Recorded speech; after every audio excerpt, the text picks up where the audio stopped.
Welcome to the Perspectives of the Bible.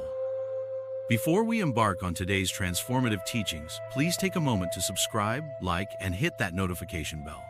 By doing so, you join a vibrant community committed to deepening our faith and understanding together. Today, we delve into an enlightening exploration of the Beatitudes, specifically focusing on the highly significant verses found in Matthew 5:3-12. These scriptures extend far beyond mere theology. They embody foundational truths designed to significantly impact our lives, guiding us towards authentic fulfillment and a greater sense of purpose. Let's begin with the first beatitude. Blessed are the poor in spirit, for theirs is the kingdom of heaven. What does it offer us in terms of wisdom? To be poor in spirit suggests an earnest acknowledgement of our spiritual vulnerability, recognizing our inherent limitations and understanding that, apart from God, we lack the true strength and insight for navigating life's complexities. In a world that frequently celebrates independence and self-sufficiency, Jesus' poignant message offers a radical, countercultural perspective on what it means to lead a blessed life. This beatitude encourages us to lean fully into divine support and cultivate a mindset of humility. Imagine for a moment the power of integrating intentional prayer into your daily routine. Carving out a few quiet moments each morning to reflect on specific areas where you feel inadequate can catalyze tremendous spiritual growth. Reflect on your own trials and challenges. How often do we forget the importance of asking for help? Prayer nurtures a closer connection with God and fosters a sense of belonging within His kingdom. So, when we consciously embrace our spiritual poverty, we paradoxically open ourselves to the abundant blessings of the divine, enriching our existence in ways we may have never previously envisioned. Now let's transition to the profound statement. Blessed are those who mourn, for they shall be comforted. Mourning is a meaningful act that transcends mere sadness. It invites us to grapple with the profound pain inherent in life's journey. Mourning allows us the space to acknowledge our grief, tapping into our capacity for empathy and showcasing our love for what we have lost. This beatitude calls for us to confront our grief head-on and embrace it as an essential step toward healing. Reflect for a moment. Have you allowed yourself to mourn? When confronted with loss, be it the death of a loved one or the end of a significant relationship, consider maintaining a journal. This powerful practice provides an outlet for articulating your feelings and allows God's promise of comfort to permeate your heart. Additionally, don't hesitate to lean on your community during these moments. Reach out to friends, family, or support groups. Sharing your burdens not only diminishes the weight of grief, but creates safe spaces where God's comfort can manifest through the loving presence of others. Moving to the third beatitude, we encounter, Blessed are the meek, for they shall inherit the earth. Meekness, often misunderstood as weakness, actually embodies a profound strength characterized by humility and patience amid adversity. Think of Jesus Christ exemplifying meekness through His grace and dignity, even under immense pressure. In your daily interactions, how might you embrace meekness? For instance, when faced with criticism or conflict at work, instead of reacting defensively, take a moment to pause, reflect, and engage with openness. By responding with grace, you foster a culture of respect tone that is pivotal for effective teamwork and cooperation. Now, let's delve into the fourth beatitude. Blessed are those who hunger and thirst for righteousness, for they shall be satisfied. This statement invites us to assess the authenticity of our pursuits. What do we yearn for in our lives? Is it fleeting recognition, material gain, or something far deeper? Jesus calls us to passionately seek justice and righteousness that go beyond mere personal interest. Consider evaluating your own desires this week. What truly matters to you? Engaging in community service or advocating for causes that resonate with your values can profoundly nourish your spiritual thirst. Imagine dedicating time each week to volunteer for a local charity or participating in outreach programs. These acts not only align your desires with God's heart, but also foster genuine fulfillment, allowing you to make a positive impact on the world around you.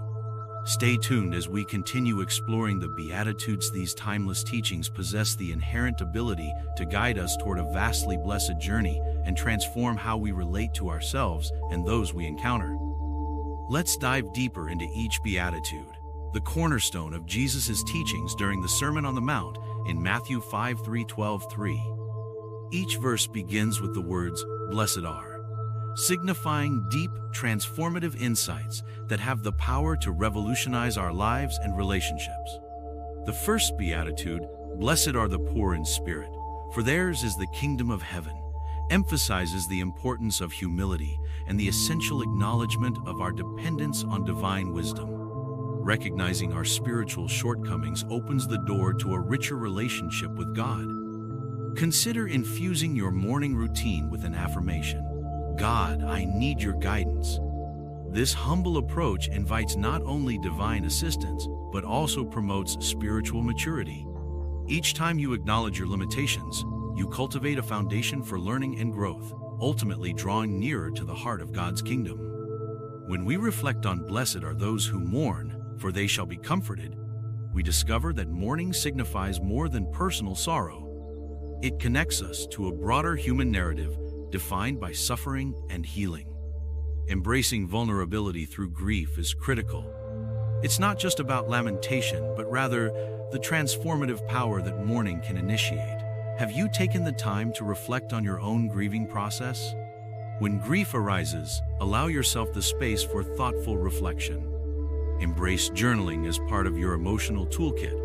Through writing, you articulate your feelings and engage in earnest conversations with God via prayer. Moreover, don't shy away from inviting friends and family into your journey.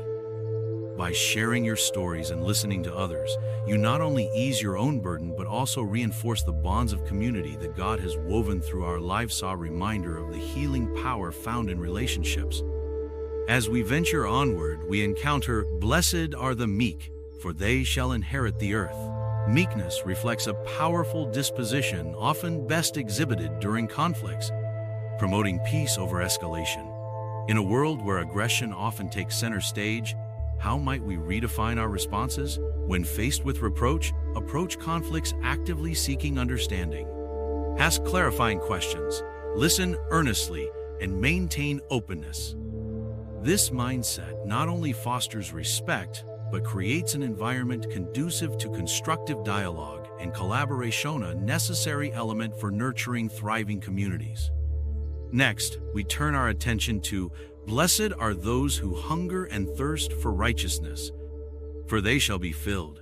This beatitude speaks directly to our moral compass and earnest desires for integrity and justice. Ask yourself, are you merely observing injustices, or are you actively participating in solutions? Reevaluate your daily choices against noble goals. Consider joining local initiatives that advocate for social justice or participate in community discussions that highlight pressing social issues. This commitment to action will not only quench your spiritual thirst, but also invigorate your life, instilling a deeper sense of purpose as you collaborate with others towards societal progress. Let's also reflect on "Blessed are the merciful, for they shall obtain mercy." This principle encourages us to actively embrace compassion and extend grace toward those around us. Recall a moment when another's mercy changed your life's trajectory. How did it feel to be forgiven? Let that experience motivate you. Integrate acts of mercy into your everyday life, whether extending forgiveness, offering your assistance, or volunteering your time to help those in need. By consciously making these choices, you create cycles of grace that uplift both the giver and recipient, reinforcing the heart of Christian community. The Beatitudes aren't just recommendations. They are radical invitations to align our lives with God's heart. By genuinely embracing each principle, we can spark transformation not only within ourselves, but in the fabric of the world around us. As we venture deeper into our exploration of the Beatitudes, keep in mind that these teachings reflect God's intent for humanity to flourish and experience true joy through righteous living. The Beatitudes form a manifesto for the kingdom of heaven, charting a course to help us navigate the complexities of life, while offering profound guidance for meaningful, faith-centered existence. Let's revisit Blessed are the meek, for they shall inherit the earth. Embracing meekness involves an intentional choice to demonstrate humility while skillfully managing our responses to adversity. Consider figures in history, like Nelson Mandela, who, despite facing extraordinary challenges, chose reconciliation over revenge. In your interactions, strive to cultivate mindfulness. View disagreements not as conflicts to conquer, but as opportunities for personal and communal growth. By embodying this model of gentleness, you resonate with the essence of meekness, fostering an atmosphere of understanding in your surroundings. Next, let's turn our focus to Blessed are those who hunger and thirst for righteousness, for they shall be filled. This beatitude calls us to ardently pursue ethical living and social justice. Take a moment to reflect on your engagement with justice. Are you simply a bystander, or are you actively involved in dismantling systemic inequities? To enact positive change, consider attending a local council meeting or researching volunteer opportunities that resonate with your passions. Each deliberate action not only satisfies your spiritual thirst, but also creates a deeper sense of purpose within your life, engaging you meaningfully with those in your community and inspiring others to join in collective empowerment. Continuing with Blessed are the merciful, for they shall obtain mercy. We see mercy not as a passive response, but as an active, open-handed choice. This week, set a goal to identify specific moments to show mercy, whether it's forgiving a friend, offering kindness to a stranger, or providing support during someone's time of distress. With each act, you reflect God's transformative love and cultivation of healing. When we examine Blessed are the peacemakers, for they shall be called sons of God, we shine a spotlight on the importance of creating peace in a world often riddled with conflict and division. Becoming a peacemaker requires intentionality. Start by fostering open dialogue among friends or family members who may hold differing opinions. Your efforts can influence a culture rooted in respect and understanding, bridging divides and reflecting God's principles of reconciliation. In conclusion, the Beatitudes present a compelling invitation to align our hearts and actions with God's divine purpose in our lives. As we actively embrace these principles, we enrich not only our spiritual journeys, but also the lives of those around us. By integrating these transformative virtues into our lives, we pave the way toward a more compassionate, just world, a world where God's teachings live through our actions, igniting positive change both within ourselves and in our communities. As you step forward today, let these teachings echo in your heart, challenging you to embody faith boldly and purposefully, lighting a flame of transformation in the world around you.